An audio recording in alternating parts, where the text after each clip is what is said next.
JJ-Math. Kom ons kyk 'n bietjie na logs. Nou logs is ietsie wat party skole leer dit al vir hulle studente in hoofstuk 1 en party los dit tot aan die einde van hoofstuk 2 waar dit eintlik in die handboek is. So, kom ek leer nou vir jou dit, dan kan jy besluit wanneer jy logs wil begin gebruik, maar jy is heeltemal in jou regte om dit nou al te begin gebruik as dit jou gaan help om jou antwoorde te kry. So, hoekom gebruik ons logs? Logs is presies daar vir as jy die eksponent moet uitvind. So as ons kyk na die blokkie aan die linkerkant, ek weet dat 2 tot die mag 5 32 is en dat 3 tot die mag 4 81 is. So daar kan ek sien my grondtal, as ek kyk na die 2, die grondtal is die 2, die eksponent is die 5 en die antwoord is die 32. Nou logs gebruik as ek nie die eksponent ken nie, maar ek ken die ander 2. So as ek kyk na die regterkant hier, so 2 tot die mag iets is gelyk aan 64. Hoe gaan ek dit uitwerk? En dan 3 tot die mag iets is gelyk aan 243. So jy kan gaan shift fact of ons gaan logs gebruik. So jy moet asseblief hierdie rympie onthou. Die grondtal bly die grondtal en die ander 2 getalle ruil om. So kom ek verduidelik vir jou wat ek bedoel daarso. So as ek sê 64 is gelyk aan 2 tot die mag iets, kan ek nou dit gaan oorskryf in logs en sê die log grondtal bly die grondtal, so 2 was die grondtal en die ander 2 getalle ruil om. So nou kan ek dit net op my sakrekenaar intik en hy gaan vir my sê die antwoord is 6.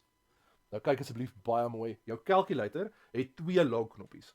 Jy moet asseblief die boonste een altyd gebruik. So as ek die onderste een gebruik, dan sê hy outomaties die grondtal is 10. Dit gaan amper nooit gebeur met die somme wat jy kry nie. So gebruik altyd die boonste een, die een wat 2 blokkies het. En dan die grondtal, die onderste blokkie, is altyd dieselfde as die eksponensiële vergelyking, net die lyntjie bo waar jy nou is. So die grondtal bly die grondtal, die ander 2 getalle ruil om. Kom ons toets dit gou weer. So 243 is gelyk aan 3 tot die mag iets. As ek dit in log gaan oorskryf, log, die grondtal bly die grondtal en die ander 2 ruil om. 243. As ek dit in die sakrekenaar insit, sê hy vir my die antwoord is 5. Asai, kom ons kyk gou hoe die somme gaan lyk in hoofstuk 1 waar jy log sou gebruik. Nou, soos ek sê, log gaan altyd saam met eksponente en eksponente is meetkundig.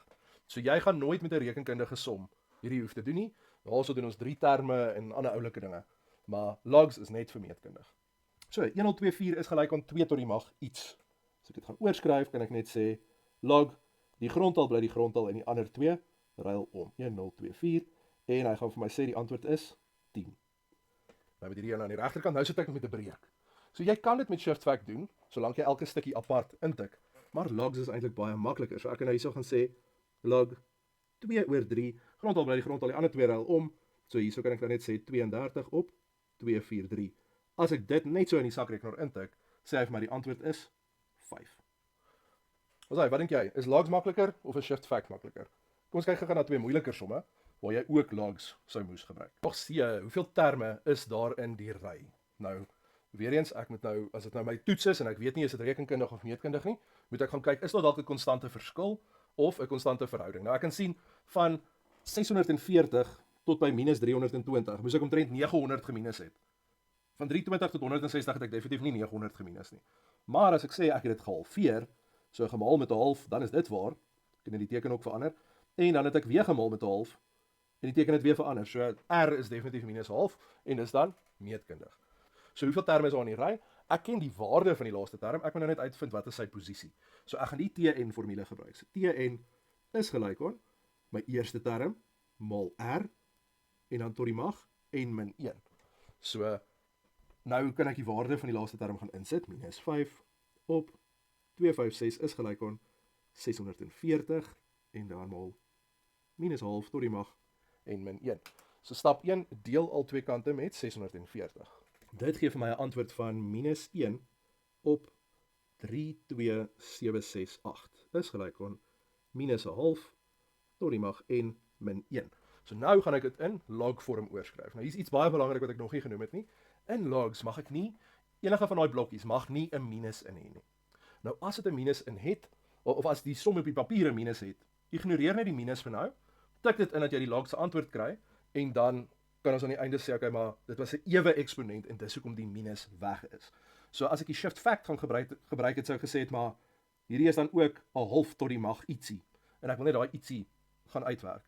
Met logs, ignoreer net die minus, en dan kyk ons wat sê hy vir ons. So, die grondtal bly die grondtal. Ek skryf net nie die minus nie. Die ander twee ruil om. So, daai ene gaan aan die regterkant, en n minus 1 gaan aan die linkerkant. as ek dit net so intik, sê hy vir my n minus 1 moet dan 15 wees, die 1 gaan oor, so dan is dit 16. Kom ons doen nou vraag D. Hoeveel terme moet bymekaar getel word as, daarso sien ek 'n meetkundige reeks, want daar's nie ietsie wat ek plus wat die delers gaan verander so erg nie, maar as ek almal maal met minus 1/2, dan kan ek die volgende ene kry. So as ek almal bymekaar tel, dan gee hulle vir my waarde, so dit gaan my Sn wees. So in hierdie geval is A gelyk aan 3/4, R is gelyk aan term 2 gedeel deur term 1, in hierdie geval minus 1/2, en dan Sn is daai waarde wat hulle vir my gee. So ek kan sommer dadelik in die formule gaan invervang. So Sn is daai lelike getal 4096 is gelyk aan A mal R, onthou vir sy eie hakkie, tot die mag n en dan 'n groot minus 1, alles op minus 1/2 minus 1. Stap 1 wat ek gaan doen hierso is, ek gaan daai minus 1/2 minus 1, gaan ek oormaal na die linkerkant toe, sodat ek daai massiewe breek kan begin afbreek. Grappie. Okay, so tik dit net in die sakrekenaar in, en dan gaan hy al die moeilike werk vir jou doen. Dis 4096 mal minus 3 op 2. Kom ons kyk net gou-gou. Dat ons net alles neerskryf en nie 'n fout maak nie. Okay, so as ek dit in die sakrekenaar intik, gaan ek sien die antwoord is minus 6147, alles op 8192. En nou gaan ek dit dadelik deel met 3/4, om dan te probeer om 'n grondtal alleen te kry, en die som makliker te laat lyk. So as ek dit dan deel met 3/4, kry ek minus 2049 op 2048 is gelyk aan minus 1/2 tot die mag n minus 1.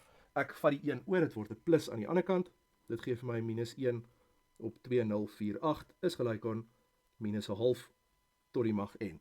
Nou as ek dit gaan oorskryf in logs, dan gaan ek sê n is gelyk aan log, die grondtal bly die grondtal, en die ander twee ruil om.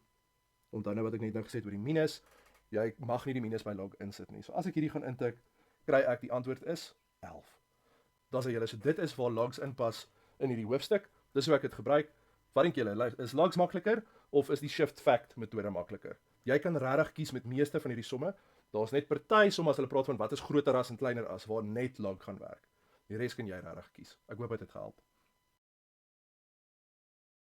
If this video helped you, please like and subscribe.